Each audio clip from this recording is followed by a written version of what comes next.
I know the bulletins are saying that I'm Pastor Eric. I'm not as good looking. So I'm Pastor Grant, the youth pastor here. And the other thing I just want to say is that this is actually the 10-year anniversary of the very first time I gave a sermon in a congregational context or at a church. So I was beardless then too, so. This sermon is actually going to be a bit more autobiographical than I normally would like, and if at some point you're wondering why is he droning on and on about his stuff, I appreciate that. My advice to you is just be curious and I wonder what this has to do with the scripture and, for that matter, our own lives. So, when you have a minister trapped in your house for either, a dinner, or maybe you've got them at a coffee shop, or maybe even a golf course, don't waste your time asking, so how did you get into ministry? Or, why did you even get into ministry?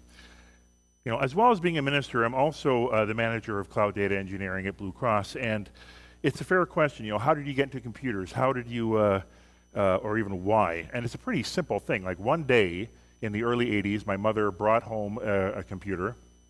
I hacked into it right away. I was changing video games and things, and I really liked it. And despite at some point going to college or university and being told I had no aptitude for it, I still returned later, got it, and it's always done well for me, and the rest is history. But my ministry story is way more interesting if you just frame your question a teeny bit differently. Instead of saying, how did you get into ministry, I want you to ask me for my call story. We ministers all have one. Sorry to put you on the spot, Eric, but all of us have a call story. Now, being an ordained minister in the United Methodist Church is far from a rubber stamp process. Aside from being accepted into seminary and actually completing a master's, there's a whole multi-step, multi-year process, which it took me 10 years to actually complete. First, you approach your lead pastor. Then you approach your church and they vote on you. Then you have several meetings with the District Committee of Ordained Ministries, affectionately called DCOM for you guys. This is usually about 10 people, 10 to 12, about half are ministers and half are normal folks.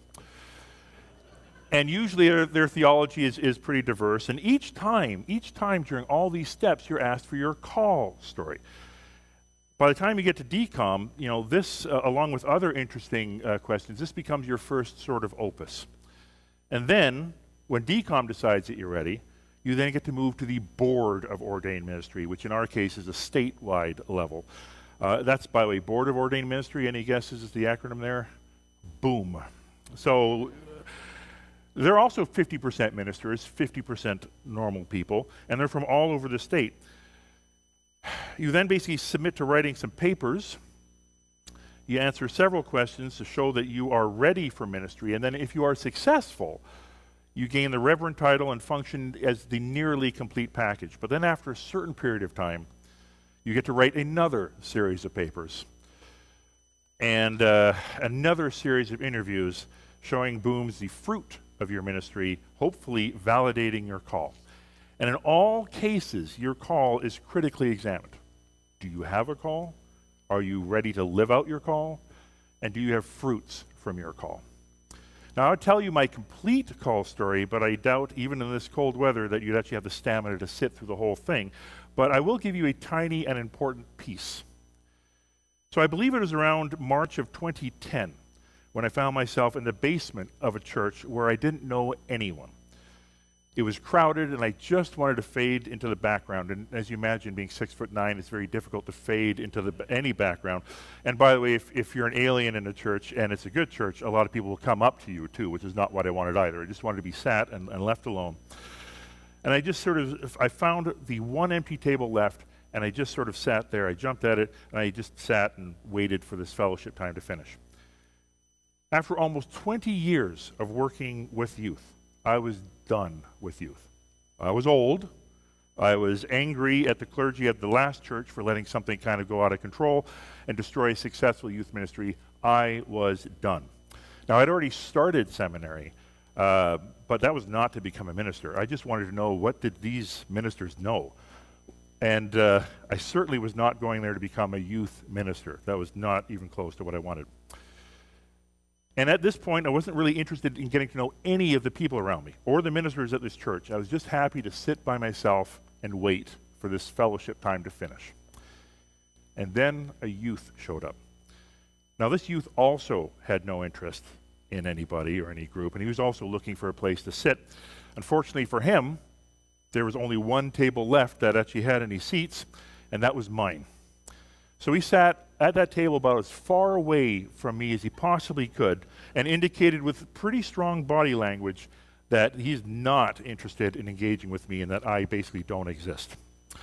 So don't bother trying to communicate with him. Now, as any youth in Advent knows, and even now some of the young adults, that is ambrosia for me, if that actually happens. That is ambrosia. He was a flame, I was a moth, and I resisted because I didn't want to, but, the challenge was set, and I was up for it. So I started leaning into him, asking him questions, and he gave me the bare minimum answers, those grunts. Not enough to be rude, but nothing to follow up on. Undeterred, I kept at him, going at different angles, and then eventually he cracked, and we started having a great time. We started laughing and talking. Soon we were joined by other youth, and then another. And before I knew it, the whole table was full of youth, and I distinctly heard, "Why aren't you doing this?" It's truly hard to describe. It's not like I actually heard it, right? But I definitely heard it. Why aren't you doing this? And note, by the way, that this wasn't "you should be doing this" or even "do this." Apparently, God also has watched Ted Lasso and is being curious and not judgmental. Why aren't you doing this? And I had no good reason not to do this. So shortly after that, I started my ministry with those youth, and the rest is history, almost. Fun fact, by the way, that same youth I was just talking about last week invited me over to his place to play games with his family. So he's in his 20s now. By the way, he's still not a big fan of churches or people, but that's fine. That's, but anyway. But note the difference between that call story and the computer story. There is a definite call. Why aren't you doing this? And this call, right through my being, you can almost hear the struggle. I'm done. I'm too old. I've been doing this for a long time. Why aren't you doing this? But wait, there's a little bit more. So I've told that particular story. I don't know if I've told it here in a sermon, but I've definitely told it here before. But there's a sequel. Hollywood loves those, right? And so there's my call story, but there's also what I kind of like to call now my recall story, a story never actually told before. So let's advance from 2010 to 2016. 2021. So I came to Advent here in 2016. And honestly, the youth ministry was pretty successful right away. There was good energy, there was good volume of youth, and it had a good mission. There's more to this, but to keep it simple and quick, 2021 was a dark time for me here. COVID had basically wiped out any momentum overnight, and the youth community were unable to meet. Now, I'd already moved my ministry online right away because, I'm a technologist. I've been working from home since 2004, so I have no problem setting up Zoom chat rooms, finding online activities to do. But honestly, shortly, everyone else was jumping online, right? Youth were having school online. They were having all their extracurricular stuff online. They were having even their family meetings and things like that, Thanksgiving, Christmas. They were having these all online. And screen exhaustion, even for this generation, is a thing. And so one by one, they dropped out of the ministry, and I couldn't really blame them. And I was left preaching, as Eric was, preaching into my iPhones and empty pews and delivering packages to houses. It was a tough time.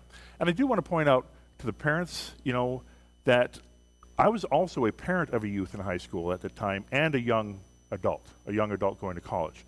So I completely empathize with the struggle of COVID parenting, at least for older teenagers and young college students. And the other thing I will say is I really appreciate Eric's leadership during this time. I felt like Ezekiel in chapter 37, wondering if God could ever breathe life into these dry, dusty bones of my ministry.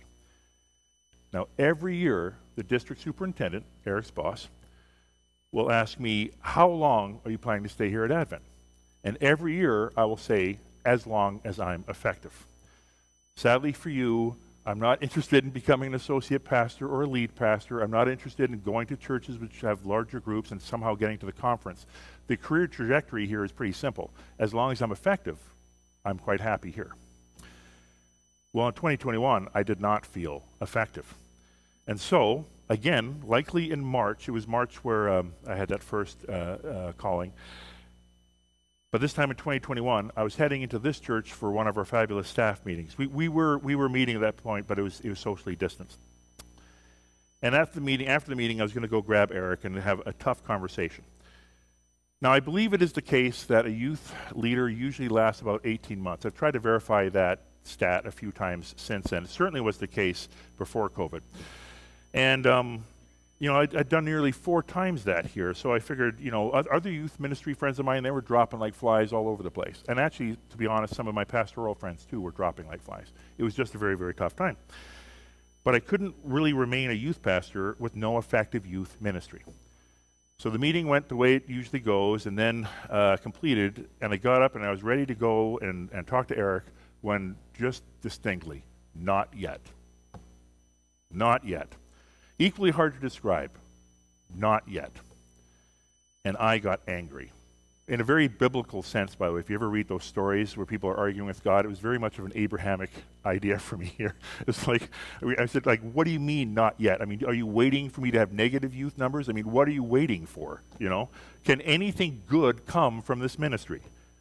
Wait and see, right? Wait and see, not yet. So I made what I call a deity deal. I basically said, okay, I will give you 1 year. If there are no fruits, I'm well and truly done.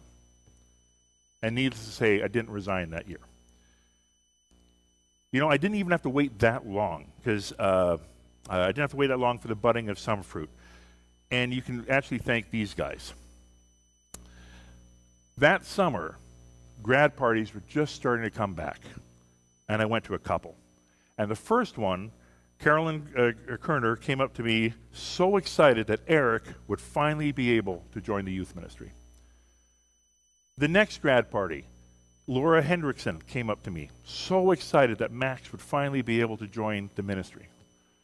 Libby came up, and excited might be a little bit too strong if you know her, but there was definitely something there. There was something there. And then, in the fall of 2021, we had a pretty reasonable, if pretty light youth ministry that basically brought us into 2022. And then that summer, though mission trips were still not really a question, I banded together with some of the other remaining youth ministers, and we did Camp MSP, which was a local mission experience. Now, I'd already known Celeste already, but I got to know Minerva better. The Mayor boys came into the ministry. I got to interrogate Pierce and lean heavy into Eric. And while it was a small group, it was a great group, and the die was cast. Come and see. There's more work to do. Moving through these last years, I'm so thankful I didn't leave the youth ministry, because the youth ministry basically is transformed like a phoenix, and there is more to come. Now, what's the point? What's the point? So there's no false modesty in what I'm about to say here. I'm no more special to God than any of you. The Christ revealed in Jesus that calls into my heart is the same Christ that calls to you too. That Christ calling us into ministries is the same calling you to right now to do justice, to love mercy, and walk humbly with God. Christ is calling into our hearts to be disciples, to follow Jesus, and be active participants in the transformation of the world. We would hear if only we had ears to hear, and that was a topic left for Eric for next week. And it is by answering this call, we not only transform the world around us, but ourselves as well. So I wonder what would happen if I had just let God's call go to voicemail, if I just didn't pick up. All those laughs, those smiles, the stories, the tears, the incredibly impactful conversations, the dumb jokes, and the smelly socks. I'm tempted to list all the youth here at Advent that have impacted me as I've seen Christ shine through them. but it would probably stress your patience, and I'm sure. And I'm also honored that some youth have even now, even in their early 20s, will still reach out, go for coffee, and we can continue our journey together. So what's in store for you? I hope you know this is not a call for you to all go to seminary and become ordained pastors. This is not a sermon about how great I am or about how wonderful our church youth ministry is becoming. God is calling each of you right now to be active agents in God's ever-evolving creation. So I wonder what is in store for you when you answer the call. Come and see. You will see greater things than these. Amen.